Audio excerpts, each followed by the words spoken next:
बिस्मिल्लाहिर्रहमानिर्रहीम। अस्सलामुअलैकुम स्टूडेंट्स। बेटा आज हम क्लास सेकेंड ईयर फिज़िक्स का चैप्टर नंबर 13 का जो लेक्चर नंबर 6 है बेटा, आज हम इसमें एक सेकंड लॉन्ग क्वेश्चन करेंगे। उस लॉन्ग क्वेश्चन का जो टाइटल है वो हमारे पास है calculate the average translational kinetic energy of a gas, कि हमने गैस मॉलिक्यूल्स की काइनेटिक एनर्जी कैलकुलेट करनी है ट्रांसलेशनल, ठीक है।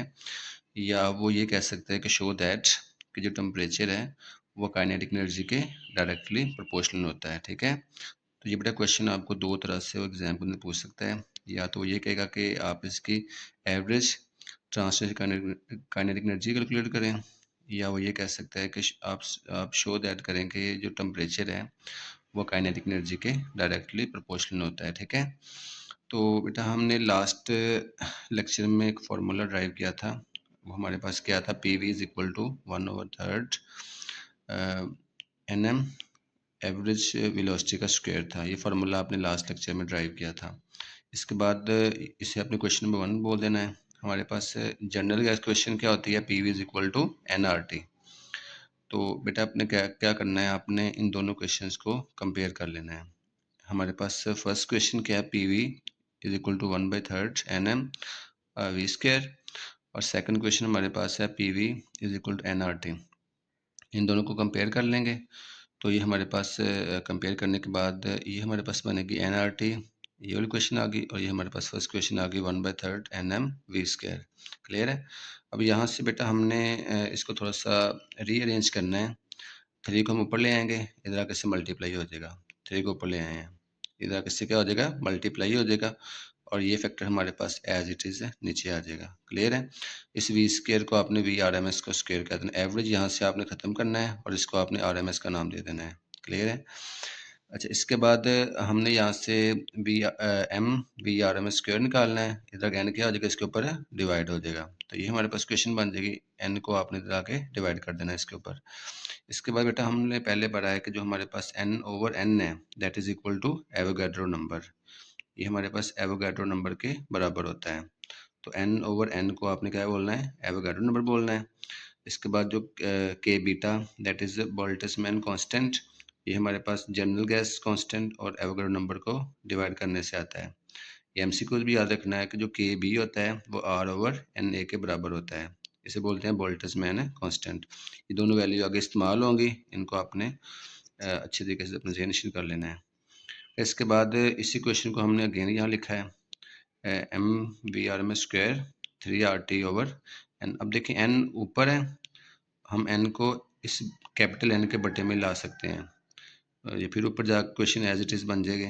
तो बेटा आपने क्या किया, आपने इस स्मॉल एन को इस कैपिटल एन के बटे में ले आना, ताकि ये हमारे पास वैल्यू बन जाए किसकी, एन ए की। तो अब ये हमारे पास N over small N that is equal to N A. तो इसको बेटा आपने एन ए पुट कर देना है। तो यहाँ हमारे पास क्या आ जाएगा, एन ए। तो जो क्वेश्चन नंबर 1 है ये हमारे पास से क्वेश्चन नंबर 2 में इस तरह चेंज हो जाएगी। क्लियर है। इसके बाद आपने क्या करना है, आपने इस क्वेश्चन नंबर 2 को दोनों तरफ मल्टीप्लाई करना है 1/2, हाफ से मल्टीप्लाई कर देना है 1/2 के साथ, ताकि ये हमारे पास काइनेटिक एनर्जी बन जाए। क्लियर है। क्योंकि हम काइनेटिक एनर्जी निकाल रहे हैं, इसलिए बेटा काइनेटिक एनर्जी बनाने के लिए आपने इसको बोथ साइड 1/2 से मल्टीप्लाई करना है। क्योंकि एम वी स्क्वायर तो हमारे पास है, सिर्फ 1/2 की कमी है, जिसके लिए आपने इसको 1/2 से इधर भी आपने इसको मल्टीप्लाई कर लिया है। बाकी सारे फैक्टर एज इट इज़ नीचे आ जाएंगे। क्लियर है। तो बेटा उस क्वेश्चन को आपने अगेन यूज़ करना है कि जो हमारे पास है half M V R M square that is equal to 3 RT over N A. अब एम को ला के इधर डिवाइड कर देंगे। क्लियर है। तो ये हमारे पास क्वेश्चन इस क्वेश्चन में चेंज हो जाएगी, एम यहाँ से इधर आके डिवाइड हो जाएगा, तो ये हमारे पास आ जाएगी। अब हमने यहाँ से वी आर एम एस निकालना है, तो हम इसके दोनों तरफ क्या ले लेंगे, स्क्वायर रूट ले लेंगे। इधर भी स्क्वायर रूट ले लेंगे, इधर भी स्क्वायर रूट ले लेंगे। जब स्क्वायर रूट ले लेंगे तो देखें लेफ्ट साइड से ये स्क्वायर से स्क्वायर रूट कट जाएगा, और राइट साइड पे हमारे पास क्या बचेगा, 3 RT over M N A. Clear है। तो इसके बाद हमारे पास जो वी आर एम एस नीचे आ गया, और ये फार्मूला एज इट इज़ नीचे आ जाएगा। क्लियर है। इससे पहले हमने इस क्वेश्चन को हमने बोथ साइड 1/2 से मल्टीप्लाई किया था। इस क्वेश्चन को हमने एज इट इज़ 1/2 से मल्टीप्लाई करके यहाँ नीचे लिख लिया है, ठीक है। अब यहाँ पे गौर करें कि हमारे पास जो 1/2 mv² ये एज इट इज़ आ गया। इसके बाद इसको थोड़ा सा हमने रीअरेंज करना है कि जो 3/2 है इसको हमने अलग कर लिया है, r/na इसको अलग कर लिया है और t को हमने साइड पे कर लिया है। बेसिकली हमने r/na को पुट करना है के बीटा मीन बोल्ट्जमैन कांस्टेंट। तो हमने r/na बेसिकली अलग इसलिए किया है कि हम उसको के बीटा पुट कर सकें। तो बेटा इस r/na को आपने क्या पुट कर दिया है, के बीटा। तो ये फार्मूला इस फार्मूले में चेंज हो गया है, क्लियर है। इसके बाद अब यहाँ पे देखें जो हमारे पास 1/2 mv² है, ये बेसिकली हमारे पास बन रही है एवरेज ट्रांसलेशनल काइनेटिक एनर्जी। ये एवरेज क्यों है, क्योंकि इसमें वेलोसिटी का एवरेज आ रहा है। इसमें वेलोसिटी का एवरेज हम बोलेंगे इसके एवरेज ट्रांसलेशनल काइनेटिक एनर्जी, ठीक है। तो इसको हम इस सब लिख सकते हैं, ये 1/2 mv² हमारे पास यहाँ पे आ जाएगा। और एवरेज ट्रांसलेशनल एनर्जी का फार्मूला हमारे पास क्या होता है, सिंबल क्या होता है, काइनेटिक एनर्जी, साथ टी लिख दिया मैंने, टी मतलब ट्रांसलेशनल, और ये हमारे पास एवरेज के साइन आ गए। तो ये क्या बन गया, average translational kinetic energy, clear है। तो बेटा जो हमारे पास जब इसको हम पुट करेंगे एवरेज ट्रांसलेशनल काइनेटिक एनर्जी, तो ये हमारे पास फार्मूला क्या बन जाएगा, ये बन जाएगा kinetic energy translational is equal to 3/2 K beta T. Basically इसको आपने इसका सिंबल दे दिया है काइनेटिक एनर्जी का। तो ये क्वेश्चन हमारे पास इस क्वेश्चन में चेंज हो गई है। इसके बाद देखें जो 3/2 के बीटा है, ये बेटा हमारे पास कांस्टेंट फैक्टर है, क्योंकि 3/2 भी कांस्टेंट है, के बीटा भी कांस्टेंट है। तो इसलिए 3/2 के बीटा ये मुकम्मल क्या हो गया का कांस्टेंट। तो जो हमारे पास एवरेज ट्रांसलेशनल काइनेटिक एनर्जी है, ये बेसिकली टेम्परेचर के फिर डायरेक्टली प्रोपोर्शनल बन जाएगी, क्योंकि ये तो हमारे पास कांस्टेंट बन गया है, इसलिए काइनेटिक एनर्जी का टेम्परेचर के साथ है डायरेक्ट रिलेशन बन जाएगा। तो ये बेटा आपने प्रूव कर दिया है कि जो काइनेटिक एनर्जी होती है वो टेम्परेचर के डायरेक्टली प्रोपोर्शनल होती है, क्लियर है। अब बेटा लास्ट पे हमने कुछ वैल्यूज़ निकालनी है के बीटा टी की एट रूम टेम्परेचर पे। इससे हम निकालेंगे जॉल में और इलेक्ट्रॉन वोल्ट में। तो बेटा सबसे पहले देखें रूम टेम्परेचर कितना होता है हमारे पास 25 डिग्री सेंटीग्रेड, और अगर इसे हम कन्वर्ट करें केल्विन में तो 25 प्लस इसमें क्या करेंगे 273। तो ये हमारे पास क्या बन जाएगा 300 केल्विन आ जाएगा, क्लियर है। तो 25 डिग्री सेल्सियस या 300 kelvin that is room temperature.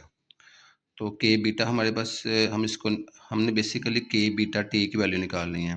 के बीटा हमारे पास 1.38 क्रॉस 10⁻23 जॉल पर केल्विन है, और टी बेटा हमारे पास 300 केल्विन है। इन दोनों को मल्टीप्लाई करेंगे, ये केल्विन पर केल्विन से केल्विन कट जाएगा, इन दोनों को मल्टीप्लाई किया तो ये हमारे पास इसकी लॉजिक बचेगी। अब जो 4.14 क्रॉस 10⁻21 बेटा बहुत ही स्मॉल वैल्यू है, -21 आ रही है ना, बहुत ही स्मॉल नंबर है।